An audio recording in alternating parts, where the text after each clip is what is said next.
Hi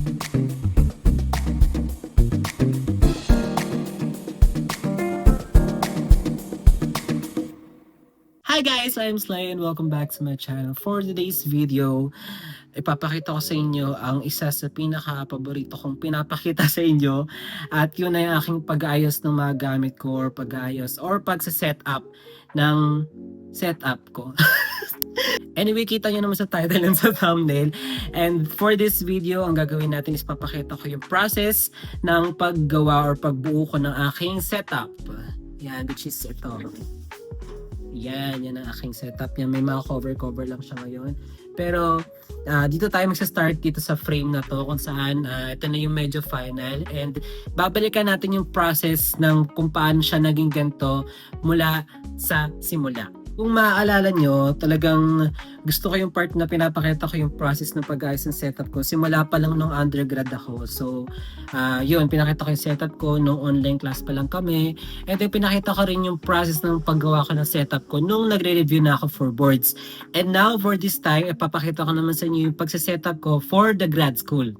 Well, context, isang taon na tayo sa grad school, pero ngayon pa lang ako mag-aayos or magkakaroon ng parang medyo permanent na setup ko for grad school. And ito nga yun, and ipapakita ko yung process kung paano siya naging ganito. If may makita kayong mga items or products dito sa setup ko na gusto nyo ring magbili or gusto nyo magkaroon din kayo, just comment down below and sasabihin ko kung saan ko sila nabili. Kaya naman, without further ado, let's start! And, paunahan ko na kayo. Wala pa akong ligo. Kasi mag-aayos tayo syempre. Matudumihan tayo, diba? So, ito ang ating before. Ayan. Kita nyo naman. Magulo. Makalat. At sinadya ko yun. Tapos, nakita nyo, naka-cover yung mga bagay-bagay kasi ito yung temporary na ginawa kong paraan para hindi sila matumihan or malikabukan. Ganun. So, ito yung nakakatawa dito. Yung laptop ko, ang tawag dito, resealable bag. Eh kasi, nawawala yung laptop bag ko, kaya ito na yung ginawa kong paraan. Tapos ayan, yung monitor, naka-cover din, pati yung keyboard. So ito yung before. Yan, konting montage sa before. Montage!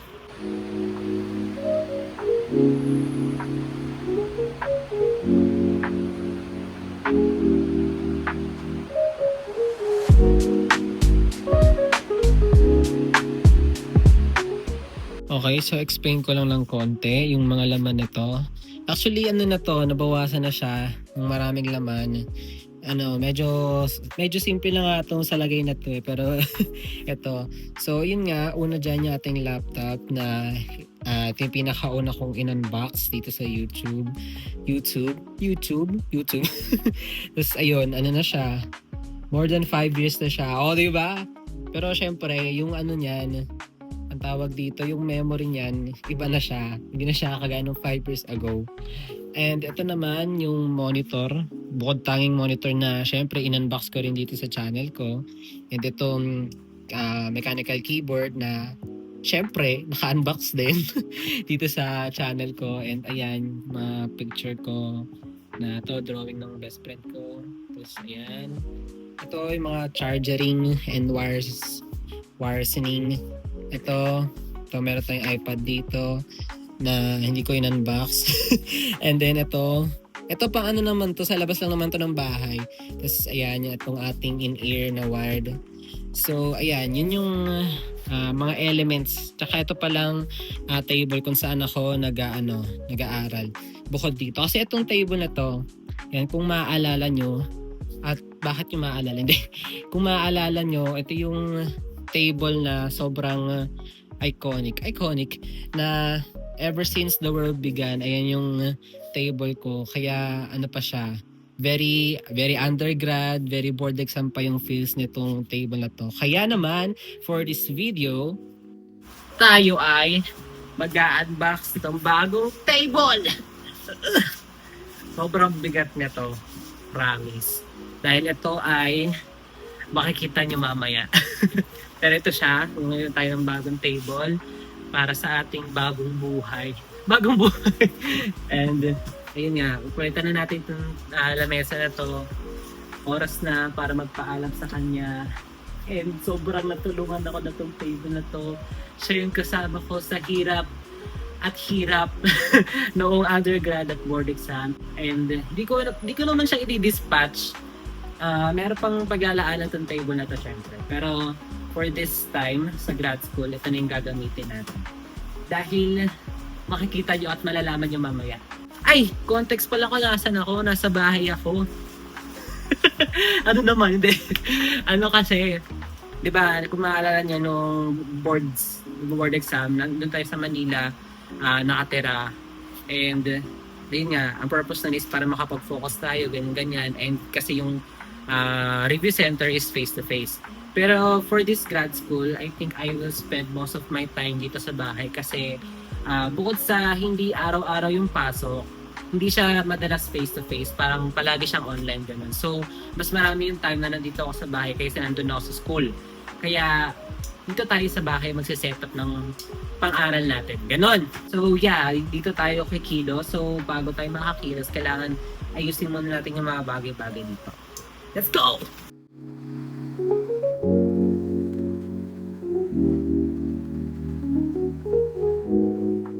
Okay. So, ito na.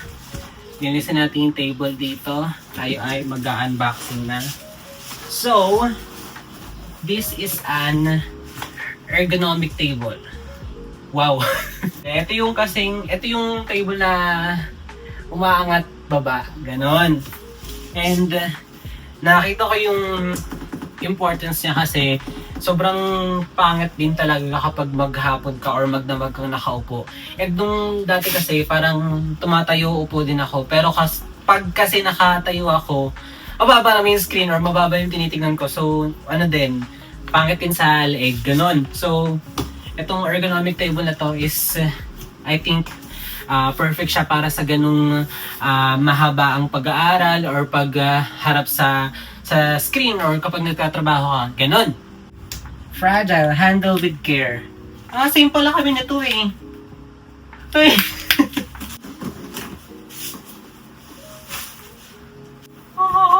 Ay. Baliktad. Yan. Okay. So ito yung kanyang mga bolts and nuts. Ay, ang dami! Nako!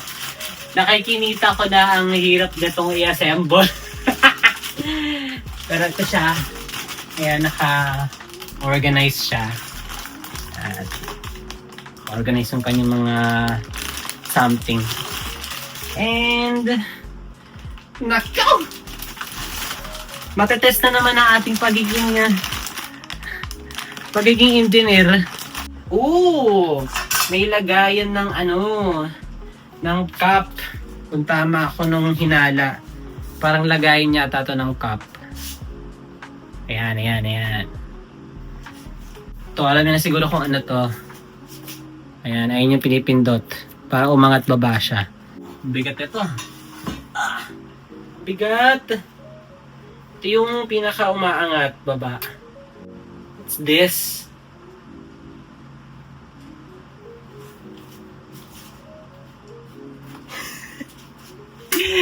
Ano to?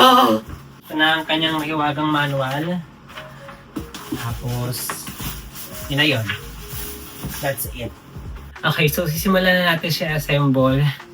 And, babalikan ko kayo kapag hindi ko na kaya. Let's go!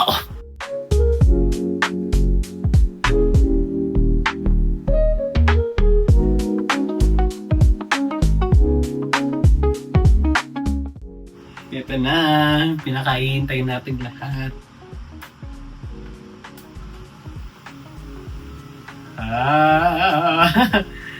Sobrang taas niya hanggang ano siya. Ayan, hanggang agad dito ko siya. Nagkaroon tuloy ko ng reference na height ko. Pero ito siya. Tapos ito yung pinakamataas, tapos ito yung pinakamababa.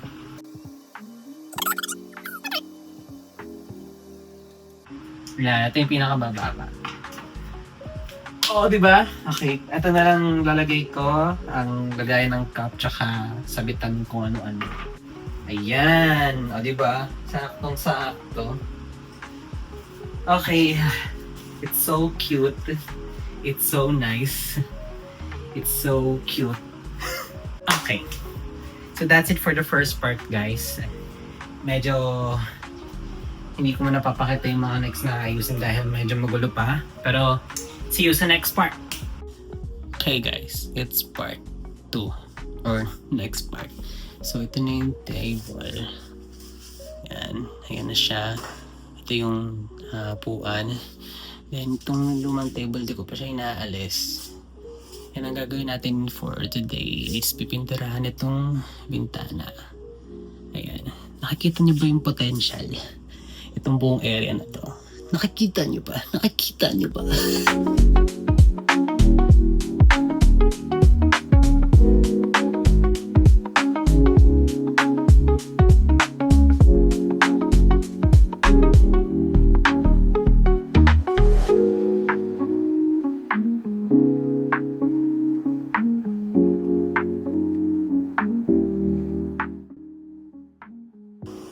Hello guys. So, tayo sa IKEA. Kapag vlog kanina kasi nagda-drive ako. Pero nandito na tayo dahil alam nyo na ang ibig sabihin noon.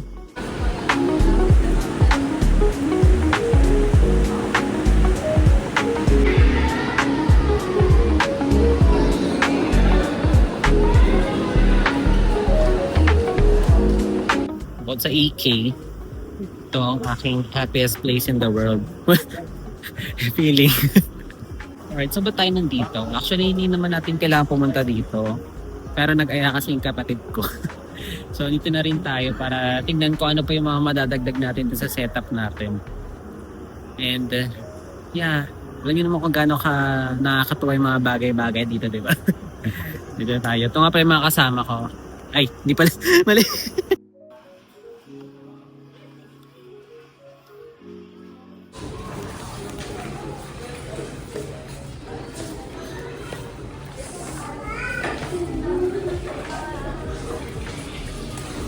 Uy, 49 na lang yung pinggan.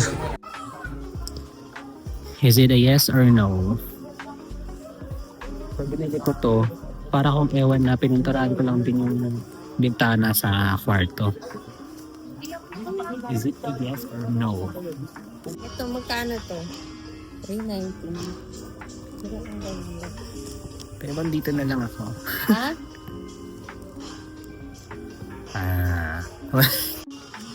May bigyan ako sa inyong random fact. Word na Alster. Alam niyo ba ang Alster na isang lake sa Sweden? Paano ko nalaman yan?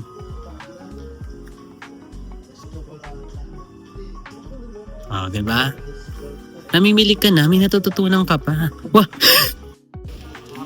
Ito, I found it guys. Ito yung hinahanap ko eh. Burholt. Hanapin natin ang Burholt.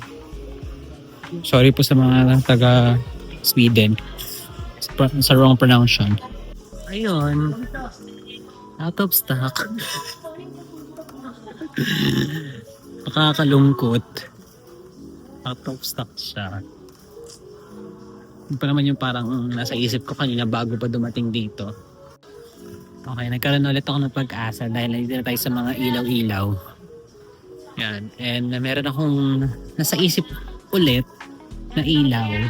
So let's see if makakabili tayo dito. Grabe, ang daming ilaw. Pero wala pa rin nagbibigay liwanag sa Uy! Kaya parang may napili na ako. Pero meron pang isang bukod na bilihan ng halaman dun. So babalik ko na lang to dun.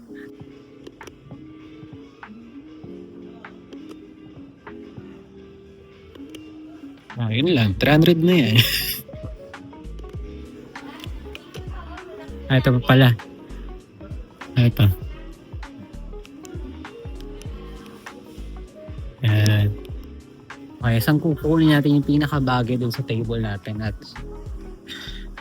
buti naman yung pinakamura yung pinakabagay. Yan, kuha tayo ng ganito. Shoes. Saka bumbilya. Yan. Yan, mga halaman. Dito tayo sa mga tunay at mga hindi tunay na halaman. At so far, yung napili natin kanina, yun pa rin pinaka-cute sa lahat. Ayan. Na, yung pinaka-favorite na part ko dito sa IKEA. Oh, diba? Yung pinaka-gusto ko dito eh. Pero hindi ko pa rin makalimutan na out of stock yung shelf kanina. So mission accomplished. Nabili natin ang feeling natin kailangan natin. At may picture na tayo dito sa loob. Yung mahalaga talaga eh. Pero wait lang, may mga final items pa dito. Final items. Okay, papunta na tayo sa best part. Which is... Siyempre, kailangan natin kumain dito. Kalong talaga eh. Yan, sila mga kasama ko guys. Uy, konti na mga tao. Bumabagyo-bagyo pala ngayon for the context. Pero nandito kami. Hindi na ako bumasa sa tablet. Wala kang baby. Wala, mahal. Ganyan lang siya. Nagulat ako nung binigay ito. Okay, so nakauwi na kami. And here's the addition to the family. The family. Cute lang. So, ito na pala yung update guys. Ayan. Ito yung update ng ating set. Narinig niya ba ako? Sige, basta yun naman yung update. Medyo hindi na pwede mag-ingay. Pero, ayan. Alright, so pwede na mag-ingay. And kasensya niyo na itsura ko. Alam niyo namang mahilig ako mag-vlog ng dugyot. So anyway, ito na yung last part. And ito na yung setup ko. Yan, so itutour ko na kayo. And kung may gusto kayong parang idagdag ko or baguhin ko, pwede niyo naman sabihin yan sa comment section. So ito na nga. So binuksan ko muna ang mga ilaw-ilaw. And simulan natin sa overall. Then, tapos nagpalita din ako ng bedsheet para mag-match. Para lang sa vlog na to. Hindi, joke. So, meron ako bukod dito sa main table ko, sa ating parang side table. Ayan, tapos ito yung ating iPad, naka-charge siya ngayon. Tapos, ayan, dito ako parang gumagawa ng mga maduduming bagay. Huy, anong maduming bagay? Hindi.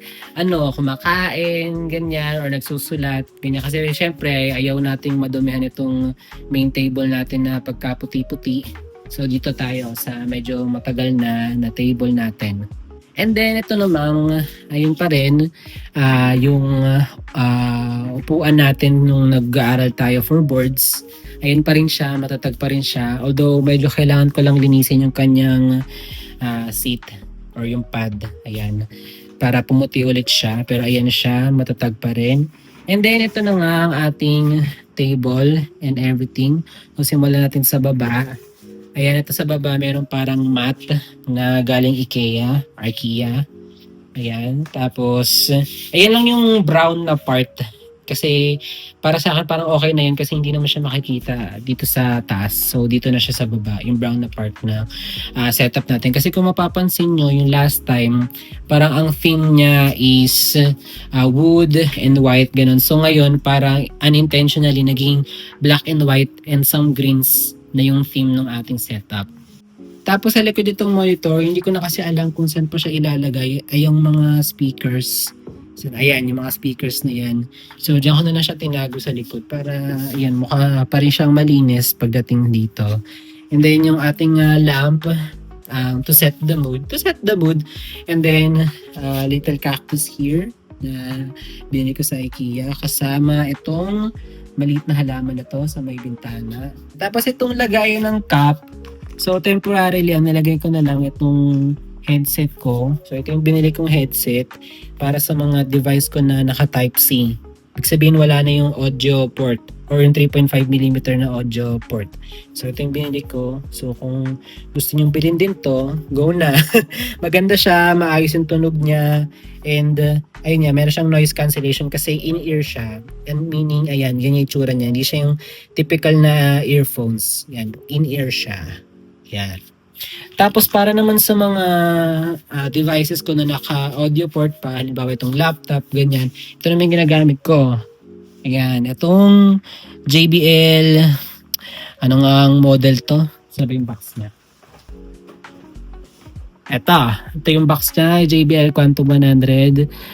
Ito, ano lang naman to, budget gaming headphones. So, yung quality ng sound niya or ng audio niya is, syempre marami pang mas maganda sa kanya. Pero given the price, I think okay na siya.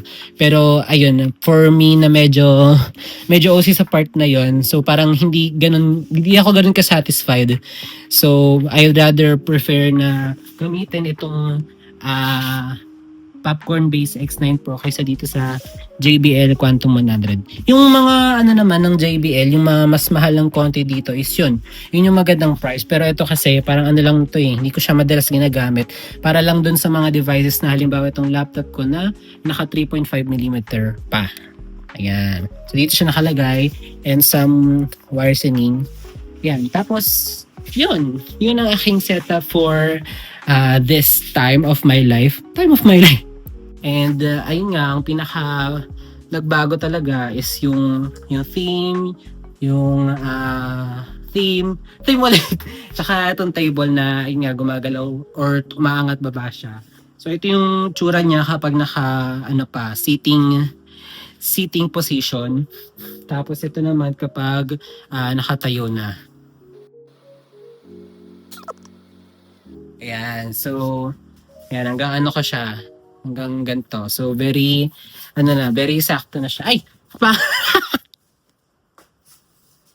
Ito yung iniiwasan ko na mapakita, pero sige, i-reveal na natin. Ayan ang kaguluhan sa taas ng aking kama na hindi ko pa alam kung paano siya ayusin. Pero again, focus tayo dito.